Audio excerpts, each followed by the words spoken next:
right, it is 7 p.m. on Tuesday, May 26, 2026, and I am calling the meeting of the regular meeting to order, the regular council meeting for the Township of Nipigon. We'll start with the land acknowledgement. In the spirit of reconciliation, the corporation of the Township of Nipigon respectfully acknowledges it is located on the traditional lands of the Red Rock Indian Band, signatory to the Robinson Superior Treaty of 1850, and the township further respectfully acknowledges the historic presence of other signatories on these lands. All right, so item number 1, addendum to the agenda. We do have one addendum to the closed session. As item D, personal matters about an identifiable individual. All right, so I think we have to probably have a resolution for that. Yes.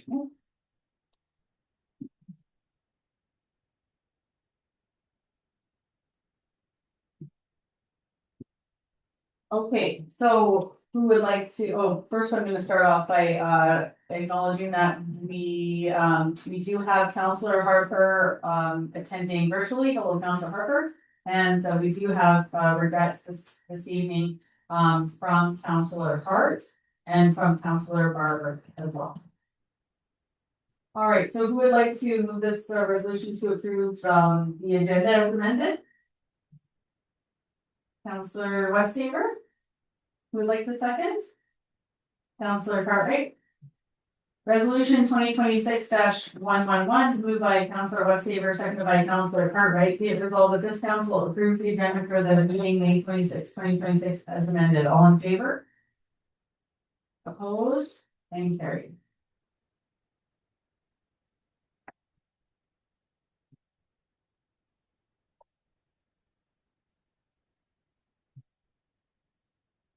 Okay, are there any disclosures of pecuniary interest this evening? No. Okay, moving on to item number 3, approval of council minutes from May 12, 2026. Does anyone have any comments or questions about omissions or additions or anything? Okay, so who would like to move the resolution to approve the regular meeting minutes from May 12? I'll move. Oh, Councillor Harper, who would like to second? Councillor Westhaver, thank you. Resolution 2026-112, moved by Councillor Harper, seconded by Councillor Westhaver. Be it resolved, this council approves regular meeting minutes of May 12, 2026 as presented. All in favor? Opposed? And carried.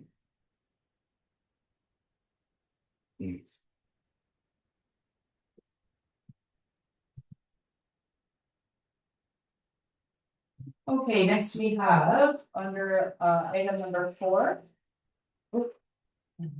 Under item number 4 that you're trying to swim down. Might have been a problem with the. Thank you. With the microphone there. So this is item number 4, CA reports 26052601, the 2026 municipal election. Okay, what I would like to do then is just maybe let you explain a little bit of your reports. President Forrest, thank you so much. Sure.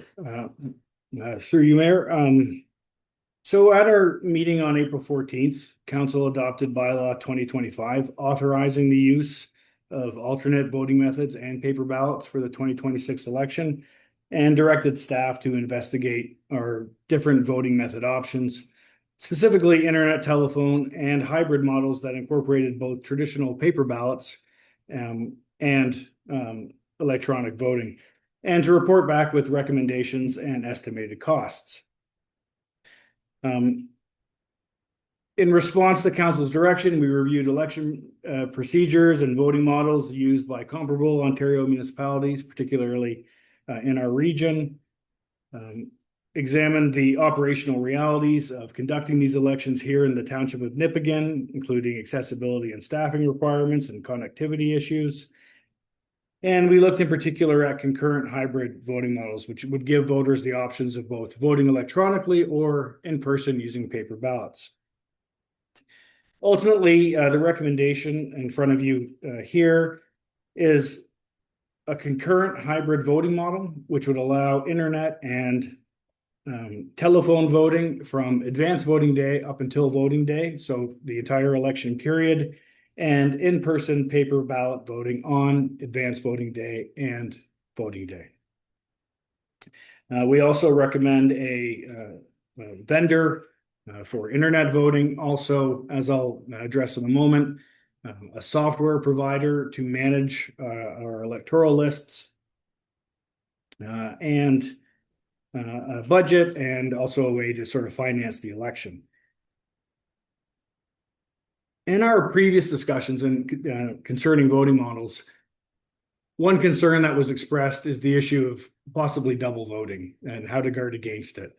And this is what leads to the recommendation for a software provider to manage our electoral lists. And what that does is anytime someone votes electronically, it immediately takes them off the voters list.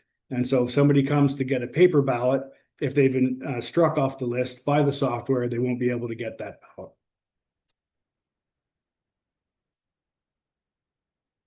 In part, the decision to allow electronic voting on voting day was motivated by discussions with our vendor and other municipalities that about 60% of people that do vote electronically do so on election day. You know, they're still in the same habit or mode of voting on election day. They're reminded to, and they do so often from the convenience of their own home or their computer. So allowing it to continue on to voting day allows those people who choose to vote electronically for whatever reason. And when we think about the motivations of voters and what voting method they prefer, you know, as the report discusses, electronic voting extends voting to those that can't leave their home, that aren't in the municipality at the time of the election, or in some cases own property in the municipality but don't reside here, but can still participate in the election itself. In-person paper ballots, having that available as well, does provide a fail-safe or a safeguard in the event of serious electronic disruption, serious connectivity issues. And it also continues what some might feel is a traditional form of voting that they're comfortable with, and they might distrust or not feel comfortable using technology.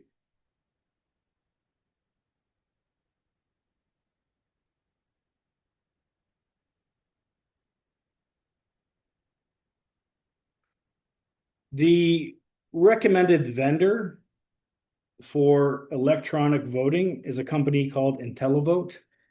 They've operated across Ontario and Canada, but in this region in particular, Red Rock is using them for their upcoming election, and the municipality of Shunya and Greenstone have both used them. Shunya's experience with them in particular is instructive. They had to declare an election emergency in the last election because of an issue with the ballots and a name being left off. And the company was extremely helpful in helping the clerk run that election. The associated price is a base fee of $3,000 for electronic voting services, plus a postage and services fee of $1.75 per eligible elector. The way it works is everyone who's a registered elector, once the electoral lists are released and confirmed, receives a letter that includes a PIN. And then they go onto the website, they enter the 4-digit PIN, and then they vote. And once they've done that, their name will be struck off the voters list. And so that's the total fee is $5,385.25. It is possible to run concurrent hybrid elections with paper ballots and e-voting without using a software kind of manager to bridge between them. But in doing so, it can raise concerns about whether or not people can slip through the cracks, double voting might occur. And many municipalities now are using companies like DataFix, which is our recommended vendor, to manage their electoral lists because it allows corrections to be made. It does many of the corrections automatically. So in Nipigon, for example, you'll have individuals that will own multiple properties. And on the original electoral lists, they'll be shown as being multiple electors. And so they would have multiple votes. And you can either manually go through and make those corrections, or the computer software can do it for you in a way that eliminates to a great degree the possibility of human error. So even in cases where paper ballots are the predominant election method or voting method, you still see this software being used. The budget for paper ballot voting was arrived at through discussions with area municipalities that have paper ballot voting. It's probably a little higher than I think it would be. I think these municipalities tend to hire part-time staff. I think we'll be able to manage most of the paper ballot voting with existing staff, and so there won't be any direct costs. So the budget number might be a bit high, but we do have to purchase ballots. We do need, I think, to purchase some at least paper voting booth stations to maintain the secrecy of the vote. And so the total budget is estimated to be approximately $15,000, which includes a contingency fee of $1,600. In considering this cost, I did look to see if we had an election reserve fund.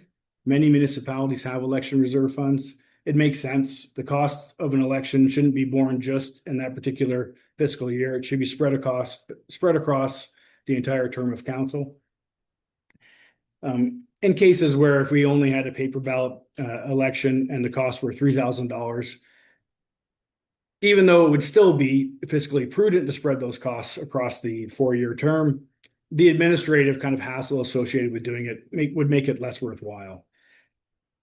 Given that the costs of running an electronic election plus a paper ballot election are a little bit higher, my recommendation is that we create an election reserve fund of $20,000. This includes an additional contingency for a potential audit. Our municipal election audit committee bylaws in the past have referenced an election reserve fund that would be used to finance the cost of any audit and to pay honorariums for those serving on the committee. But no reserve fund exists, so we can simply set one up. We would put $15,000 into that reserve fund from our general reserve, and then $5,000 from this year's annual operating budget.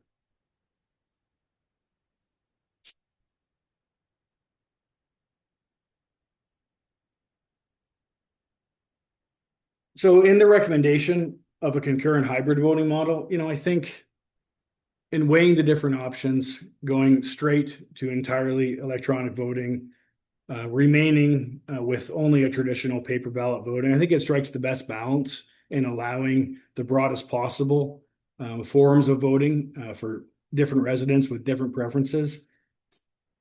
It's also possible that this can serve as a bridge or a transition to electronic voting. I know in speaking with my counterparts, at least when I'm wearing my clerk hat, and other municipalities, administrations all greatly favor electronic voting because it's more accurate, it's less prone to human error, and from an administrative point of view, it's less complex and less of a sort of hassle to kind of plan and operate.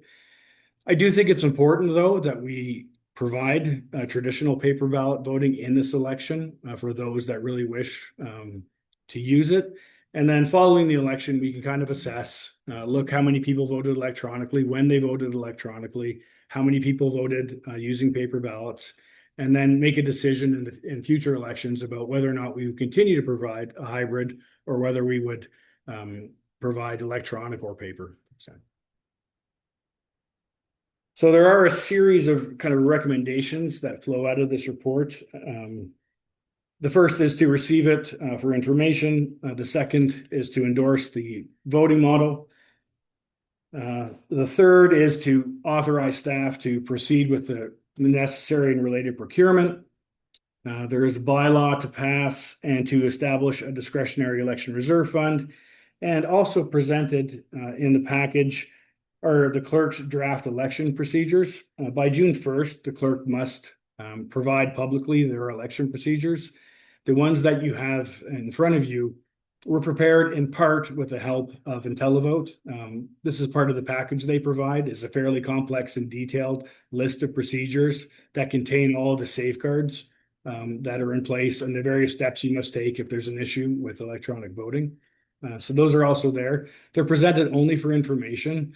They are the clerk's procedures. The clerk is the one responsible for administering the election. But I wanted to have them in there in the package so you could see them and understand sort of the lengths with which both the administration and our vendor go to ensuring the integrity of the vote during the kind of electronic voting phase. And I also see here you've included how this aligns with our strategic plan, which I always like. So under goal 1 of the corporate goals and action section, the strategic plan identifies the importance of enhancing township services, particularly in areas of customer service and communications. So that providing multiple voting methods improves access to the electoral process and offers residents greater flexibility in how they participate in our governance. So that's important to note as well. Okay, do any counselors have any questions for CAO Bobbin at this time? Okay, Councilor Westhaver, go ahead. Okay, does this company get a list of eligible voters ahead of time, sign a voting number or ID number to them? I'm not sure how that process works with it's electronic. Sure. We receive the preliminary list of electors. We then go through the process of cleansing that list using the software program or doing it manually, depending on council's ultimate decision. And then we supply that final list to the electronic voting provider, who then in turn mails out to all the listed addresses for those electors their PIN number for voting purposes. So I'm taking it that a household that have 2 voting, 3 eligible adults, they each have a vote. Okay. Yes, yeah. And in municipalities like the Township of Nipissing, the preliminary list of electors should be pretty good. They tend to be less accurate in municipalities where there's quite a bit of population change and turnover because they're not always great at tracking where people are. And so it can be quite a bit of work to cleanse them. In municipalities that have more stable populations and more stable land ownership, the preliminary list of electors tends to be fairly accurate. You're mostly correcting for deaths, the people that have turned the age of 18, and any kind of errors or duplications that Elections Ontario doesn't catch when they produce the list. I'm just thinking of, I know about 3 or 4 couples that in the last 3 years have now a common law partner that wasn't a resident 2 years ago. And I'm just wondering how they get on that list. Sure. Part of what we do in administering the election is set up help stations for people to come in to verify that they're on the electors list. And if they're not, there are steps that we can take. We can actually do it the day of. They really want, it's ideal to have your electors list finalized in advance, or at least as close to it as possible. But somebody who has proof of residency in the Township of Nipissing can show up on election day, provide that proof, be added in that moment to the electors list, and then be able to vote. So it's not something they need to do like weeks ahead of time. No. Okay. We would like it if they did. Months would be even better. Well, I guess we'll be posting something, to let people know that this is a change. Because if they're on holidays, that they know now they can vote. Yeah, we'll have an entire communications strategy sort of attached to it as we roll it out. One thing I didn't mention, and I probably should now, is that on advanced voting day and on voting day, at our polling station, we will have set up computer terminals. So those that come and just want assistance with electronic voting, they'll be able to provide their PIN. We'll help them log in. We'll turn the screen to them. They'll be able to vote. Their vote will be registered. They'll be struck off the voters list. And it provides kind of transitionary sort of support for those that show up with their letter, want to vote electronically, but don't feel comfortable kind of navigating it on their own. Okay. Does anyone else have any more questions for CAO Bobbin? Councilor Harper, do you have any questions? Yeah, I just think it's a great idea that we're heading in this direction, and the options are very good in my opinion. And I like just what Tim said there, where they could come and vote electronically on voting day and get help. So I think it's a good suite of stuff that can hopefully increase voter participation. Okay, thank you. Anyone else? Councilor Saunders? You think it will increase voter turnout for youth, age 18 and up, you're not gonna be 18 yet, but next time you'll be able to vote in 4 more years. I just have a couple of questions. I agree with Councilor Harper that I think this going straight to only online voting makes me a little bit nervous. I feel like there's still a lot of people out there that are not comfortable with the whole online world and how to navigate that, and I feel like we do want participation to increase always and not to decrease, and I do feel like if we did that, it would decrease somewhat. So I'm happy about that. The software cost, is that a one-time cost or is that an annual cost? Just a one-time cost. Okay, cause I know sometimes softwares, you have to, have some sort of annual Yeah. payment for it, but it's a one-time cost, okay. Yeah, so it seems a little bit expensive now, but I mean, seeing this as maybe a transitional election and then maybe in 4 more years. People will be more comfortable and whoever council is in might decide just to do the straight up online, and I think, with a transitional election, I think that would be more successful for sure. I'm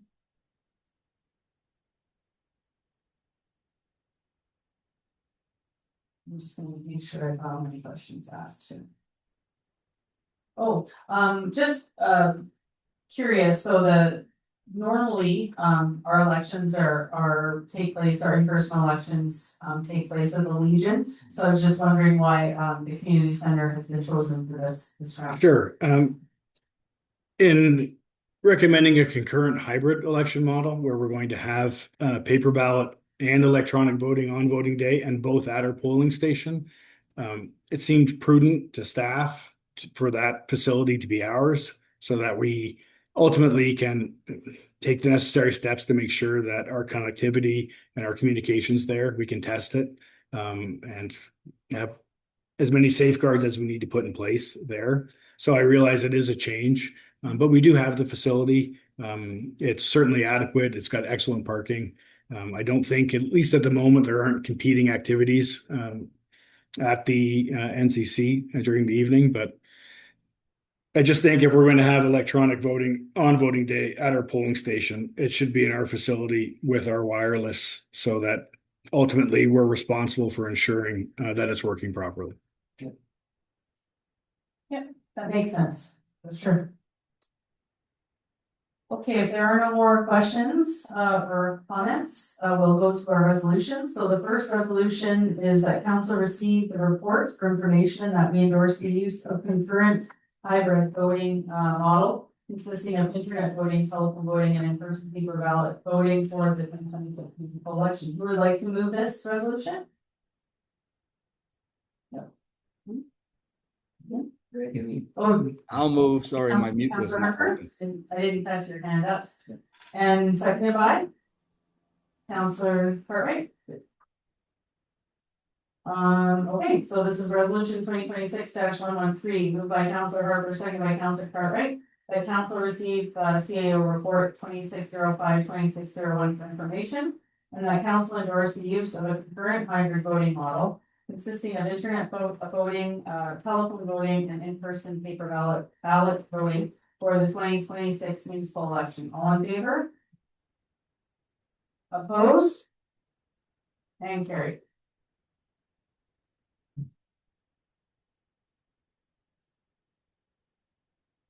Okay, the next one we have here is to authorize staff to proceed with procuring the electronic voting services and to pass the bylaw, to authorize, Mayor and CEO Council Clerk to enter into agreement with, Intellivote Systems. Who would like to, move this resolution? Oh, Councilor Westhaver, who would like to second? Councilor Cartwright. So resolution 2026-114, moved by Councilor Westhaver, seconded by Councilor Cartwright. Be it resolved that council authorize staff to proceed with procuring electronic voting services through Intellivote Systems Inc. and voter list management software through DataFix, subject to the finalization of satisfactory agreements, and that council pass bylaw number 2029, being a bylaw to authorize the mayor and CEO clerk to enter into an agreement with IntelliVote Systems Inc. for electronic voting services for the 2026 municipal election. All in favor? Opposed? And carried.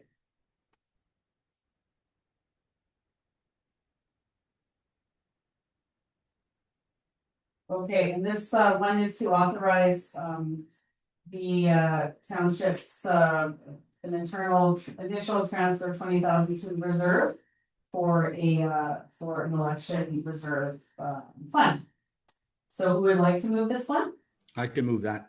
Yeah, Councillor Harper, seconded by Councillor Westhaver. Resolution 2026-115, moved by Councillor Harper, seconded by Councillor Westhaver, that council establish a discretionary election reserve fund and that council authorize an initial transfer of $20,000 to the reserve, with $5,000 funded through the township's 2026 operating budget, and the remaining balance funded through transfer from general reserves. All in favor?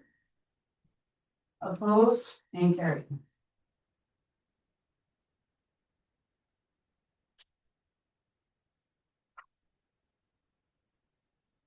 Okay, and we're still on elections now. So this one is to receive the clerk's draft election policies and procedures for the 2026 Ontario Municipal and School Board elections for information. Who would like to move this resolution? I feel like I'm watching a tennis match.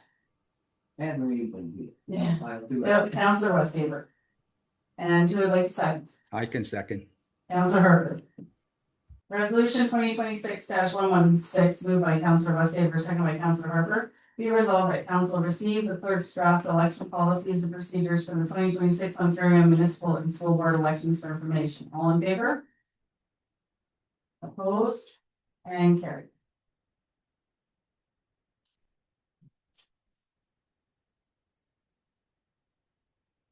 Okay, I think that's it for election. Now we get on to the fun stuff, tailgate. Okay. Just gotta move myself through this passage.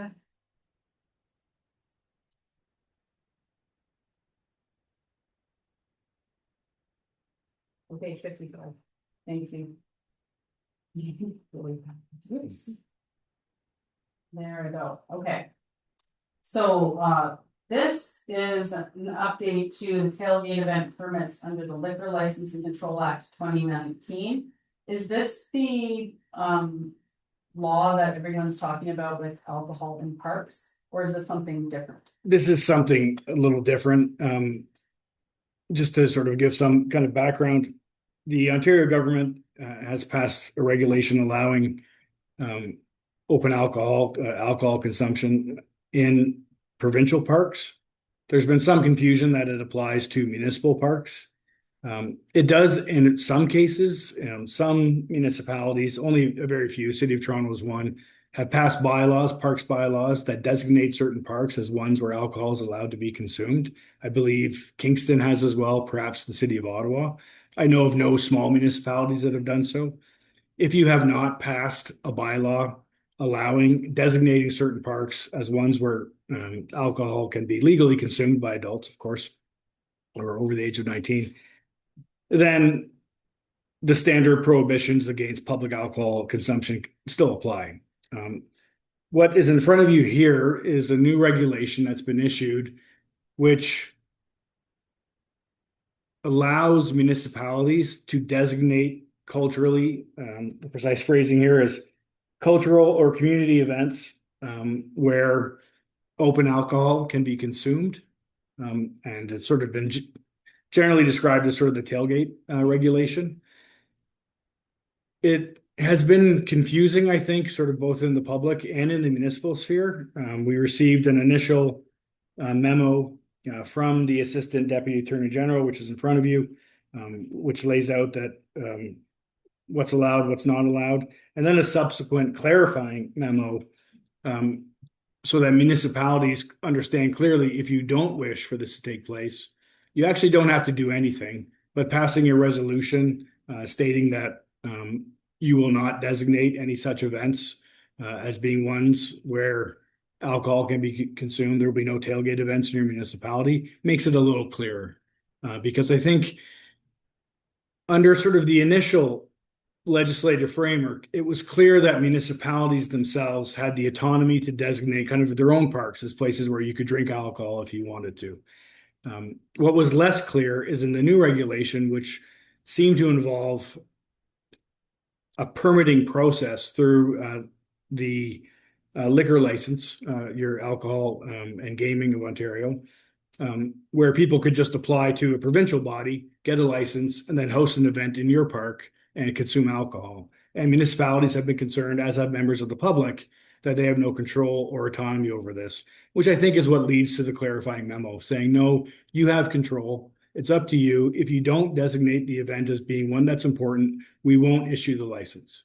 So anyone applying for a license to have a tailgate event will need to provide proof that the municipality has designated them, recognizes them as being culturally important or a sporting event where alcohol can be consumed. And so by never issuing such recognition, nobody should be able to get a permit. But an additional fail-safe, if you don't intend to issue such permits, is to pass a simple resolution saying, right now, we're not doing this. We're not going to allow these types of permits in a community like Nipigon, where we do have some events, but they've been sort of operating the way they've been operating. Some of them have, a beer tent attached to it. There's no need, probably, at least in my perspective, staff recommendation is there's no pressing need to change the way that it's been done. And I think it is good to provide additional communication to the public that this is our intention going forward.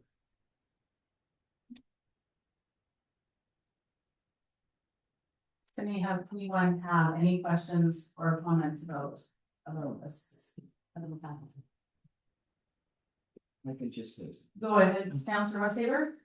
yeah, like fall fishing festival, there's beer gardens and that's licensed, and anybody having a wedding or something, you get a license, but to have it wide open to where, say, in paddle to the sea, somebody could be sitting there drinking is like unacceptable.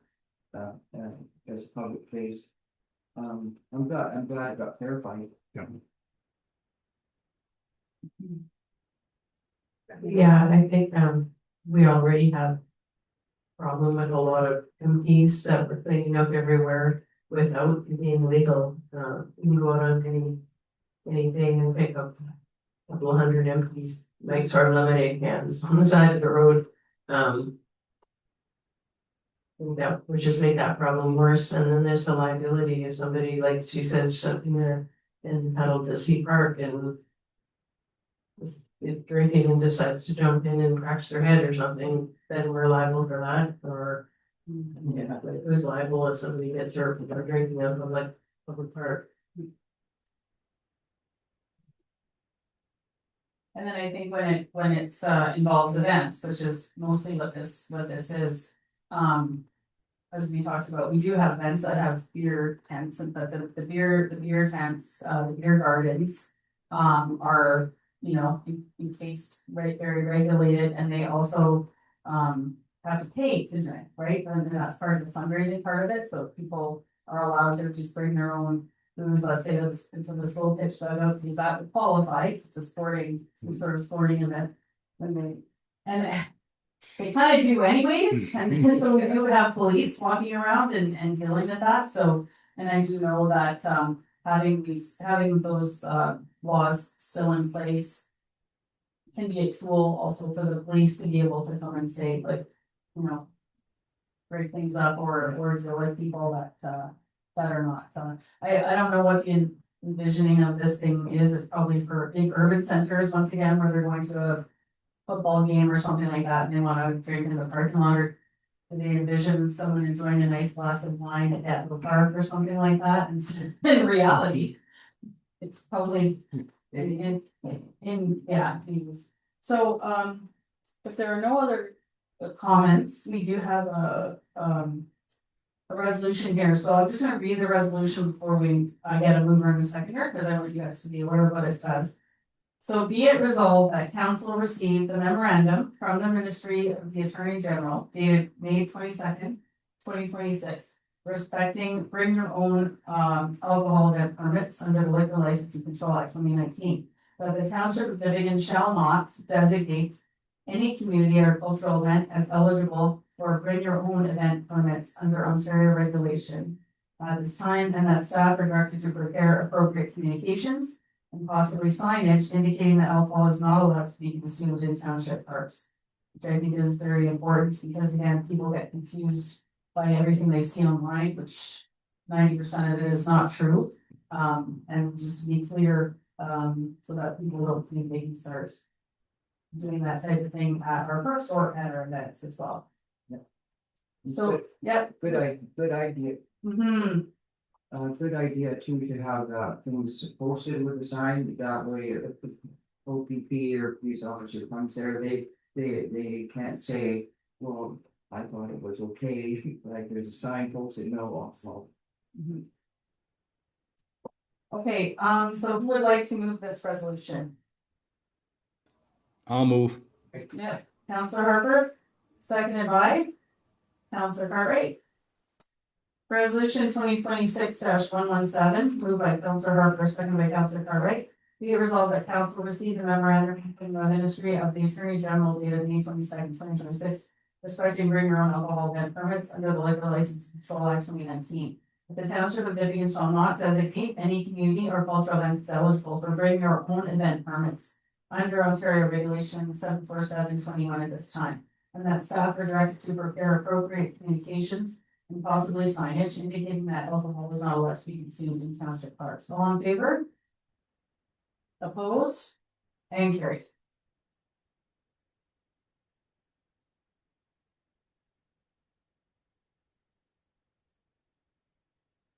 Okay, next on the agenda, we have sundries, so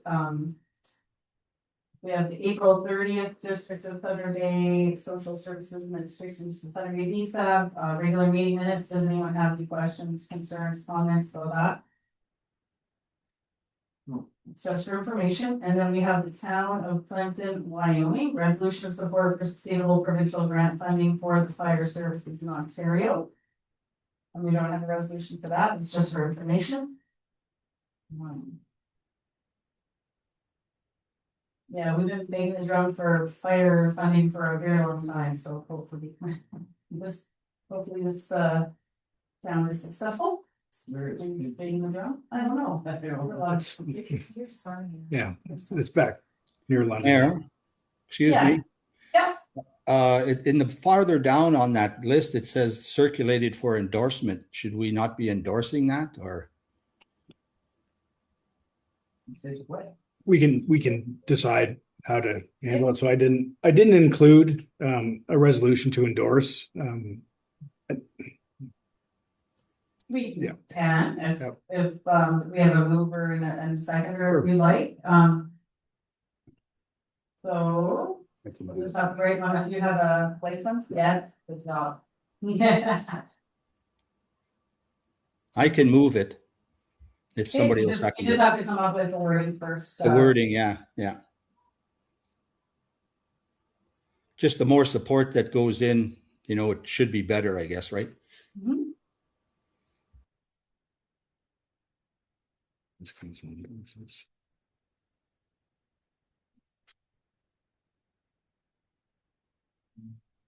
Now, if you want him, I can read all the whereas stuff instead of you having to write it all out. And then you can add it on the Sure. resolution, Yep. is that okay? Yep, perfect. And then, whatever you need to do there. Is there a number on here or something? Yeah, so we're just gonna use theirs, Yeah. Okay. Okay, so we will have a resolution and that would be number. Okay, we got it. So, the one we just did is 117, do you wanna do, 117B. yep, 117B? Okay, so we have a resolution 117B. And this is to. Accept and endorse the town of Clinton, Wyoming's, resolution for support for sustainable provincial grant funding for fire services in Ontario. Who would like to move this? So Counselor Harper, you'd like to move this? Yeah, I'll move it, yes. Who would like to second? Counselor, all right. Okay, so this is a resolution to support for sustainable provincial grant funding for fire services in Ontario. Whereas municipal fire services in Ontario operate under legislative authority established by the province through statutes, regulations, codes, and prescribed standards governing training, equipment, certification, inspection, and operational requirements. And whereas municipalities are responsible for implementing and maintaining compliance with these provincially mandated requirements, primarily through local property taxation. And whereas current provincial fire service grant programs are available to both full-time and volunteer fire departments across Ontario and are distributed through competitive application processes that may not fully reflect the different financial and administrative capacities of urban and rural municipalities, highlighting the need for a more balanced approach to funding that supports all fire services equitably. And whereas volunteer firefighters represent approximately 70 to 75% of firefighters in Ontario, protecting the majority of communities across the province and particularly in rural areas, are frequently the first emergency responders to arrive on scene ahead of other emergency services. And whereas other provincially regulated emergency services, including policing and paramedic services, receive stable and predictable provincial funding, contributions, or cost sharing arrangements. And whereas the absence of a comparable and stable funding model for fire services creates a structural imbalance between provincial regulatory authority and municipal financial responsibility. And whereas reliance on competitive funding creates budget uncertainty, limits long-term financial planning, and may not reflect the actual operational needs of fire services, contributing to instability, reduced preparedness, and the reduction of services within a critical emergency response sector. And whereas stable and predictable funding is essential to maintain emergency preparedness, firefighter safety, service sustainability, and equitable protection for residents regardless of municipal size or tax base.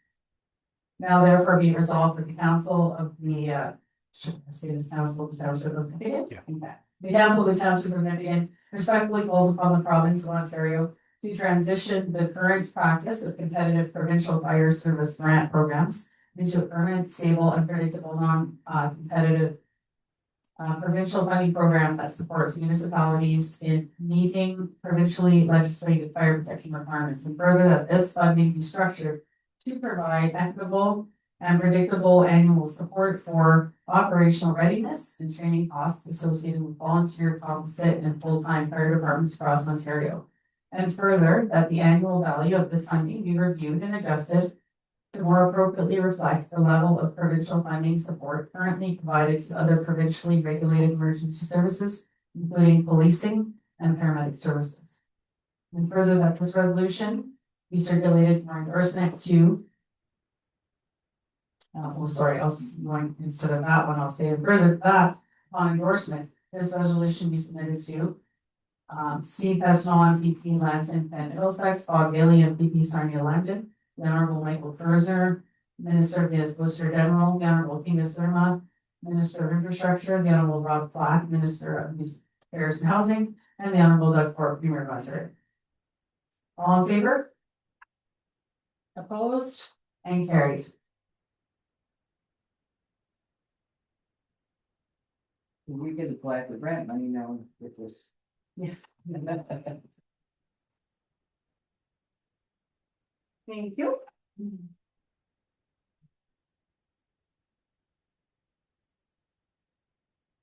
Never realized that 75% of all. Yeah. What information I didn't realize that either. Okay. All right, next year, item number 6, Public Works. We have PWS report 2026-052602, and I believe we have Taylor here to deliver the report. Hello, Taylor. Take it away. Hi, everyone. Awesome. So we just have one item on my report today. So that's the procurement of a single axle plow truck. In August 2025, council authorized staff to procure and purchase a used single axle plow truck up to $125,000 plus HST due to the municipality's existing 2017 International plow truck requiring significant repairs and nearing the end of its useful life. Staff subsequently identified a suitable replacement from another municipality. However, the seller decided to retain the truck through the 2025-2026 winter season. As a result, council approved the purchase of a temporary 2007 International plow truck to maintain winter operations until a long-term replacement could be secured.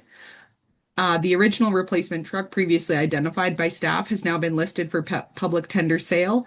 Staff continue to believe this unit is well suited for the municipality's operational needs. However, the competitive tender process and current market conditions for used plow trucks may result in a higher purchase price than originally anticipated.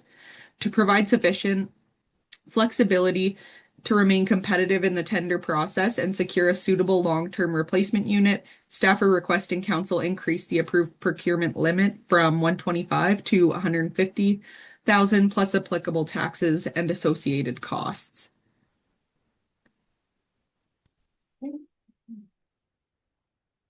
Does anyone have any questions for Taylor on this matter? What, do we have the year for that plow that we're looking at? It is, I'm gonna say 2019. Let me double check. Yeah, it's 7 years old. Yeah. And I know we might not get it, we might have to go somewhere else, but if we're focusing on this one, are we confident that it will be operational for more than a year or two? We wanna Yes. that it's a good vehicle.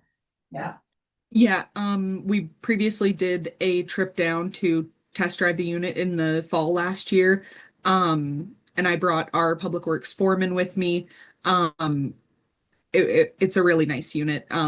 They've really kept up with their maintenance as well. Yeah, so the staff are like it as well. Okay, it's Al approved. Yeah. That's good, that's important. And it Okay. is a 2019, just to confirm. Yeah. Okay, It's 25 grand one. all right.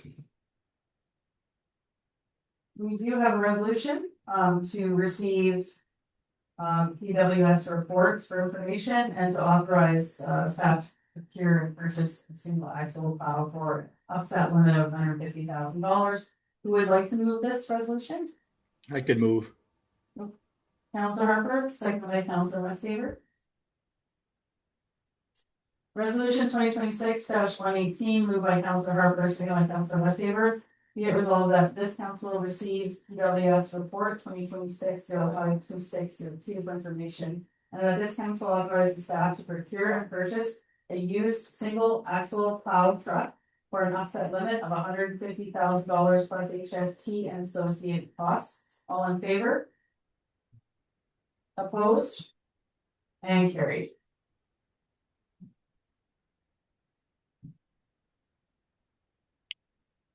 Okay. Good luck. I hope you can get a hold of that vehicle. Thank you. Okay. Next up, we have recreation minutes, item number 7A, April 27th, 2026 recreation committee minutes. And these are the minutes that we received, and there is a resolution, or part of the resolution, when we receive the minutes, we have a new a proposed new committee member, Alicia Williams. So Alicia is the principal at Georgia Public School, and she's also one of the executive members of the new baseball organization in town, a minor organization in town. Does anyone have any comments or questions in regards to the recreation minutes? I think we've seen a draft of this prior, so. No, Mary. Yeah. What is the R zone? The R zone is the respect zone, policy that our administration is working on. So that started as the, Cheney policy and blossomed into a respectful policy, respect zone policy for all of our facilities and events like that. that's more of a bigger beast, so it's gonna take administration a little more time to get that through the pipes. Okay, so we have, seeing no comments or questions beyond, Councilor Cartwright. We have a resolution here to accept the minutes and to appoint Alicia Williams as new member of the Nipmuc Recreation Committee. Who would like to move this? Councilor Cartwright, who would like to second? Councilor Westhaver. Resolution 2026-119, moved by Councilor Cartwright, second by Councilor Westhaver, be it resolved that council receive the April 27th, 2026 significant recreation committee minutes for information, and that council appoint Alicia Williams as a member of the Nipmuc Recreation Committee. All in favor? Opposed? And carried.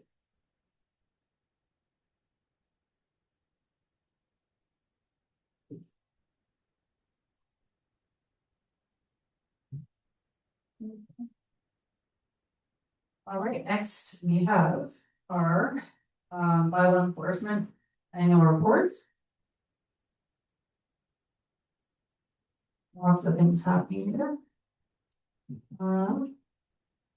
Has it been since July that we received our last Yeah. PEO report? Wait, No, last July? Yeah. yeah, there's quarterly, Okay. sorry, if I, Maybe what we can do to cut the confusion is to just, for the next report, go from the last report, or the last incident was, May 19th, I guess. Go from after May 19th and just show that, that's, because I think we've already seen all the other, most of the other ones here. So maybe we can just start doing it every 3 months and. Okay. Or 4 months, whatever it is, and then go from, he doesn't have to include all of. or at least clarify. Although I do like seeing that fox complaint, I think that's really cute. It makes me smile every time. The other ones don't too much, but the fox one's funny, okay.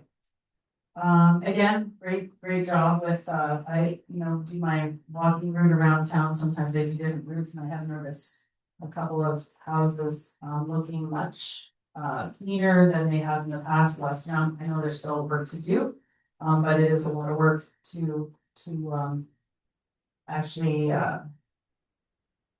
enforce some of the stuff that requires more hands-on, so. Anyone have any questions or concerns? I guess, Councilor Westhaver, do you have something? yeah, just let people know. I'm just gonna let everybody know there were 40 issues. And some of them minor, but then there's a couple of serious ones. But there's only 6 left in progress, so he's cleaned up a lot.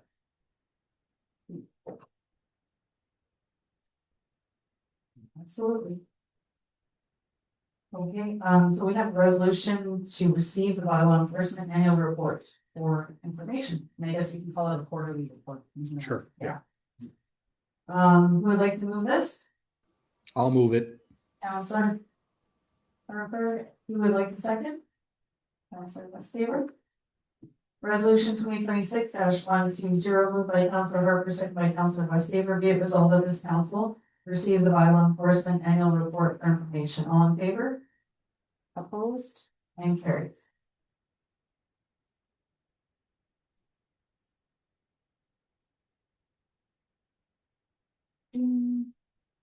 Okay, that brings us to any other business, so I will go around and see if anyone has any other business. We'll start with Councilor Harper. Do you have anything? No, I have no extra business. Okay. Councilor Cartwright? Councilor Westhaver? Go ahead. Yeah. There's been a couple of issues with graffiti again and garbage. Anyways, I think we have to get when that happens, get the police involved and have the people that get responsible and kind of have a good idea who they should be charged and made to either pay for the cleanup or made to clean up. My personal opinion. Councilor Dumont Sanders, do you have any? No. No. Staff? Hannah, you? No? No, nothing yet, okay. Yeah, so there was, I was gonna talk about that too, so thanks for bringing that up. There was, some graffiti on the dock, we can pin it down to, an area of about 2 hours of when it happened.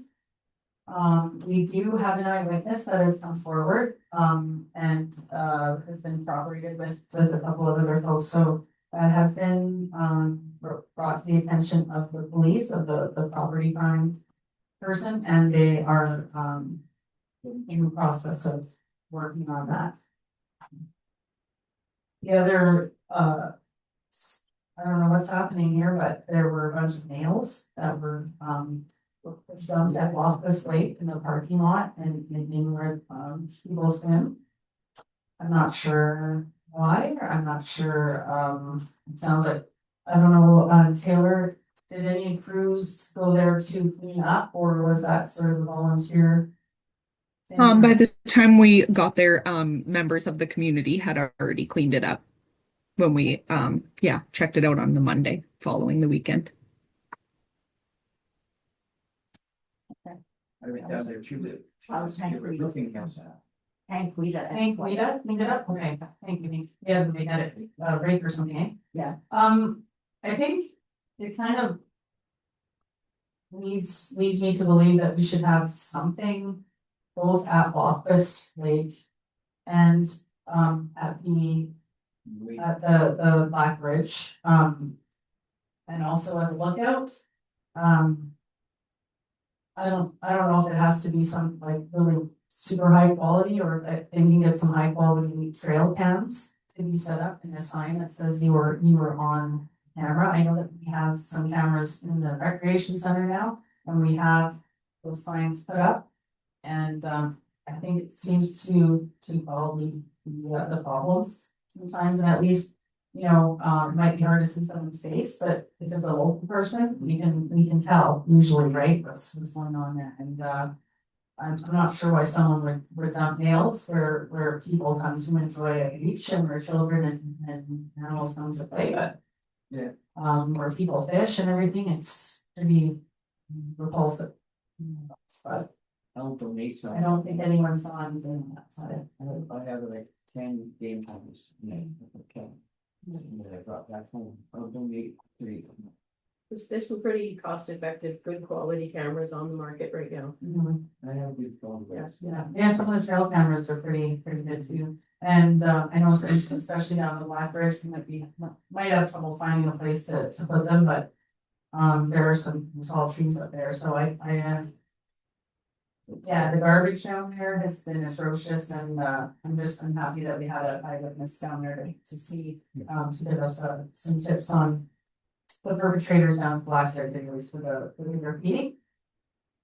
On a happier note, this weekend is one of our markets, our monthly market, if anyone wants to head down there and check it out, 10 AM to 3 PM at the community center, and I think there's gonna be some outdoors as well if the weather's cooperating, which is great. This is the last week for our community roller cleanup, where people can put stuff out on their curb and get it picked up with a weight limit and size limit. Just want to remind people of that. We also have the GEMS market happening this week, or the GEMS event happening this weekend, which is where people put gently used items out that they don't need anymore and they just like to give away and get rid of. They can put them out on our curb for free. And then they have to, but by Sunday evening, they have to be, if no one takes them, the people gotta take them off the curb, right? Because our public works guys will take them, won't take those items after that. One more thing is, we, myself, CEO Bobbin and Councillor Westhaver had a meeting with the MTO on Friday about the corridor, our highway corridor, to get any updates on that. And so we were told that there's no plans in the next 5 years to do anything with our corridor except basic repairs, no widening, no splitting, nothing like that. And that's kind of all that was told to us. Okay. I heard, I think correct me if I'm wrong, CAO, but I think I heard it could be 100 years, it could be 10, like. So, I mean, we did bring up that it's difficult for businesses to plan, it's difficult for us to plan. We're working on a wayfinding, strategy, and how do we do that, not knowing what's going on, but we don't, that's all we can do, is ask them to, say yes or no, but that's basically what, I don't know if you wanna, well, we do have that card block coming in, so I'm Yeah. hoping that that's going to take a little bit of congestion out of the Tim Hortons, turning, if anyone is not interested in Tim Hortons, any of the truckers, they can go to the other card block. And, that's what they say, and they are working with the OPP on the closing, when there is a closure due to weather or accidents, to close them so that we can still move along the highway in the corridor between communities and things like that, so. They're working on that too, which is good, but we don't have any updates at all about routing or widening of our port. Through you, Mayor. There are two other pieces of information they did convey. They are working with the owners of the card lock and the Tim Hortons to try and improve that access point. Their traffic division thinks that work can be done internally on that lot, so that there's less of a kind of crucial bottleneck at that entrance. And we also passed on concerns we've had from residents that live along that corridor about speed, and the rate of posted speed limit of 70 kilometers an hour, even when it's being followed, which isn't always, can sometimes feel too high. And they did convey that they would speak with their traffic division to make sure that they had sort of good, accurate data as much as possible, and that they still felt that that speed limit was appropriate. So we expressed concerns about speed. We expressed concerns about that particular highway entrance. We were told they're working with the private owners about the entrance, and they're going to be in touch with traffic about the speed, and then be back in touch with us, and we can pass that information along when we get it.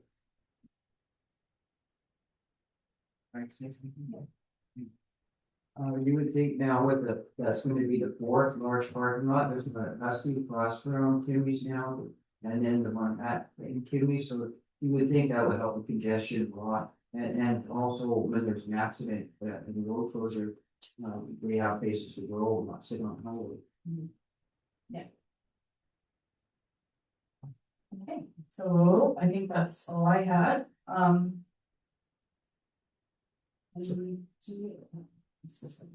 okay, so we do that bylaw after the closed session. So, who would like, we're gonna move into closed session now, so who would like to move the resolution to go into close? Councilor Cartwright, who would like to second? Councilor Westhaver? Yes, Resolution 2026-121, moved by Councilor Cartwright, seconded by Councilor Westhaver, be it resolved, this council now resolved in closed session at 8:03 p.m. Pursuant,